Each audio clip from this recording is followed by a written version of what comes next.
आपने सुना ना, यही प्रसंग तो चल रहा था। लक्ष्मण जी महाराज भी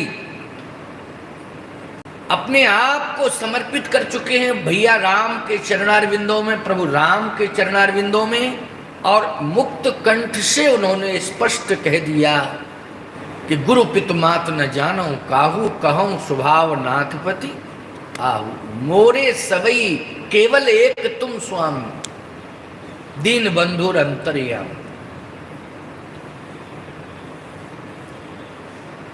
भगवान राम ने एक बात कही, लक्ष्मण ठीक है तुम्हारा समर्पण है, लेकिन मैं तो ये सोच रहा था कि भरत नहीं है, भरत अगर होता तो अयोध्या की व्यवस्था बनी रहती, माता पिता को भी आधार मिलता, इनका जीवन सुरक्षित रहता। लेकिन ऐसी स्थिति में तुम भी जिद पर अड़ गए और जिद कर रहे हो कि मैं रह ही नहीं सकता हूं अयोध्या में, मैं तो आपके साथ ही जाऊंगा। लेकिन एक काम करना होगा तुम्हें। बताएं प्रभु। मेरे साथ चलने के पहले तुम्हें अपनी जन्मधात्री मां से आज्ञा लेनी पड़ेगी, क्योंकि मैं अपनी जन्मधात्री मां से आज्ञा लेके आया हूं, अभी अभी वहीं से आ रहा हूं। तुम्हें भी अपनी जन्मधात्री मां से आज्ञा लेनी पड़ेगी। वो मां क्या कहती है? मेरी मां ने तो मुझे आज्ञा दे दी है, लेकिन तुम्हें अपनी मां के पास जाना पड़ेगा। लक्ष्मण जी बोले मैं कह ही चुका हूं, गुरु पितु मात न जानो का, गुरु पितु मात न जानो का, पहले कह चुका हूं आपसे। अब आप कहते हैं मां के पास जाओ, आज्ञा लेके आओ। भगवान ने कहा सुनो लक्ष्मण, व्यक्ति को भावुक होना चाहिए, ये मैं उसकी भावना का स्वागत करता हूं। व्यक्ति को भावुक होना चाहिए, लेकिन इतना भावुक नहीं होना चाहिए कि उसका संतुलन ही बिगड़ जाए। क्यों भाई? इतना भावुक नहीं होना चाहिए कि उसका संतुलन बिगड़ जाए। जैसे एक महात्मा मेरे पास आए, उदाहरण दे रहा हूं। उन्होंने कहा कि मैंने आपसे मित्रवत संबंध जोड़ा है और यही इच्छा लेके आया हूं कि आपको मैं मित्र बनाऊं। तो मैंने भी कहा कि मैं स्वागत करता हूं आपका, मैं आपको मित्र के रूप में स्वीकार करता हूं। लेकिन वो भावुक तो है महात्मा, लेकिन भावना में संतुलन बिगड़ रहा है उसका। एक दिन ऐसी कंडीशन आई कि वो महात्मा बीमार हो गया। अस्पताल में डॉक्टरों ने इलाज किया, बोला मेरे मित्र अगर मेरे पास आ जाएं तो मैं ठीक हो जाऊंगा, यही एक औषधि। कहे मित्र कौन है? तो मेरा नाम लिया, मेरे पास सूचना गई, मैंने कहा अवश्य पहुंचूंगा। जब मेरा मित्र बीमार है और महात्मा भजन करते थे, भजनानंदी संत थे, मैंने कहा मैं जरूर पहुंचूंगा अवश्य। सारे प्रोग्राम छोड़े, एक हफ्ते तक वो अस्पताल रहे, लेकिन स्वास्थ्य में परिवर्तन नहीं हुआ। जिस दिन मैं पहुंचा, देखते ही वो लिपट पड़े, रोने लगे, कहने लगे अब मैं ठीक हो जाऊंगा। इन्होंने कहा अब मैं ठीक हो जाऊंगा। मैंने कहा कि बस आपने बुलाया, मैं आ गया, मेरे पास समय नहीं है, मैं रुक नहीं सकता हूँ। कहे आप एक आध दिन तो रुक ही सकते। मैंने कहा एक आध दिन रुक सकता हूँ, अगर मेरे आने से आपको स्वास्थ्य लाभ मिल रहा है तो मैं क्यों नहीं, एक दिन जरूर समय दूंगा। मैंने भैया एक दिन समय दिया तो महात्मा ठीक हो गए। पता नहीं क्या भगवान की लीला। अब वो भावुक थे, हम उनके भाव से बहुत प्रभावित भी थे, लेकिन वो संतुलन खो बैठे। तो जब हम जाने लगे तो लिपट के बोले आपने बचा लिया और निश्चित रूप से मैं ऋणी हो गया आपका। आप ना आते तो मैं दवा से ठीक नहीं हो रहा था, आपके प्रेम से ठीक हो गया। अब मैं ऋणी हो गया क्योंकि आपने मेरे प्राण बचाए। अब मेरे पास मैं ऋण से ऋण कैसे हूं?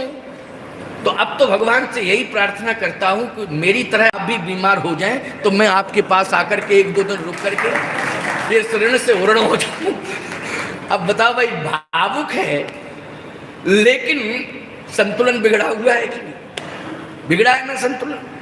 तो ऐसी भावना अच्छी नहीं होती है कि जिससे संतुलन बिगड़ जाए। भावुक आप बने लेकिन संतुलित हो। संतुलित जीवन अनुशासित जीवन होता है। अनुशासित जीवन ही महान जीवन होता है और महान जीवन ही व्यक्ति को महापुरुष बना देता है। पुरुष से वो महापुरुष बन जाता है। इसलिए आज लक्ष्मण जी की बात को भगवान सुन रहे हैं और कहते हैं तुम भावुक हो, अति भावुक हो, लेकिन संतुलन बिगाड़ रहे हो कि गुरु की तुम आंख में जानो का। अभी तुम्हारी मां जीवित है, उपस्थित है अयोध्या में, थोड़ी ही दूर पर वो बैठी हुई है और तुम कहते हो मैं गुरु पितु मात किसी को नहीं जानता हूं, केवल आपको जानता हूं। क्या भगवान से तुम प्रार्थना करो मंदिर में जाके कि मैं किसी को नहीं मानता हूं, केवल आप ही को मानता हूं, तो बोलो भगवान क्या इस भाव से प्रसन्न हो सकते हैं? जैसे एक उदाहरण दे रहा हूं, अभी नवरात्रि आने वाली है, 17 तारीख से नवरात्रा प्रारंभ है। बहुत से लोग आगरा से वैष्णो धाम जाएंगे या करौली पास में है, चलिए करौली माँ का दर्शन करने जाएंगे। आसपास जो भी शक्तिपीठ होगी वहाँ आप जाएंगे, माँ से आशीर्वाद लेने जाएंगे। और माँ ने कहीं ये पूछ दिया कि तुम घर छोड़ के मेरे पास आए हो, किस लिए आए हो? कहे माता जी आपका आशीर्वाद लेने आए। अच्छा ठीक है, मेरा आशीर्वाद लेने तुम आए हो मेरे मंदिर में, लेकिन जिस माँ ने तुम्हें जन्म दिया है उस माँ से भी आशीर्वाद लिया तूने? अगर वो माँ मंदिर में बैठी हुई माँ पूछ दे कि जिस माँ ने तुम्हें जन्म दिया है उस माँ का भी आशीर्वाद लिया तुमने, तो झूठ बोल नहीं सकते हो। आदिशक्ति के सामने कैसे झूठ बोल पाओगे? कहना पड़ेगा तुम्हें जो सत्य है। और तुमने कहीं ये कह दिया कि जिस माँ ने मुझे जन्म दिया है उस माँ से तो 6 महीने से बोलचाल ही नहीं है, तो मंदिर में बैठी हुई माँ यही कहेगी कि तू मूर्ख है, पागल है, नालायक है। जिस माँ ने तुझे जन्म दिया है, जब उस माँ का तूने आशीर्वाद नहीं लिया तो मैं भी तुझे अब आशीर्वाद देने वाली नहीं हूं। तू नारियल नहीं अपनी खोपड़ी तोड़ तब भी मैं आशीर्वाद देने वाली नहीं हूं। इसलिए भावुक बनो लेकिन संयमित और संतुलित बनो। आज लक्ष्मण जी को फटकारा है भगवान ने, डांट लगाई। जाइए मैं कहता हूं, मां बैठी हुई आशीर्वाद लेकर के आओ। लक्ष्मण जी को जाना पड़ा। जाए जननी पग नायऊ माथा,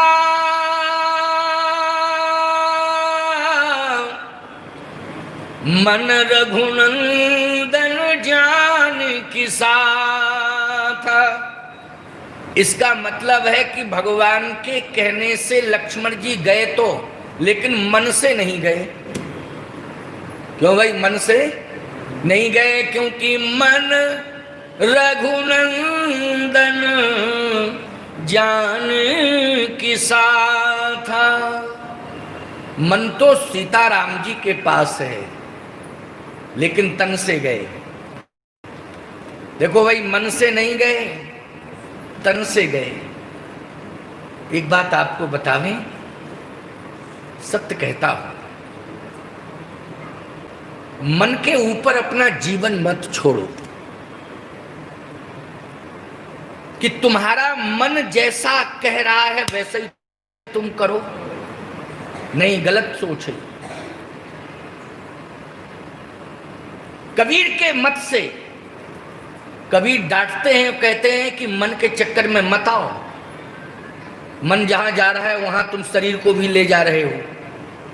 अगर मन के साथ शरीर को जोड़ दोगे, जहां मन जा रहा है वहां शरीर ले तो अपराध ही अपराध होंगे, अपराध से बच नहीं पाओगे। कबीर ने कहा कि शरीर को अगर स्थिर रखोगे और मन से कहो कि तुम्हें जहां जाना हो वहां जाओ, तो याद रखना धर्म कर्म सब सुरक्षित रहेंगे।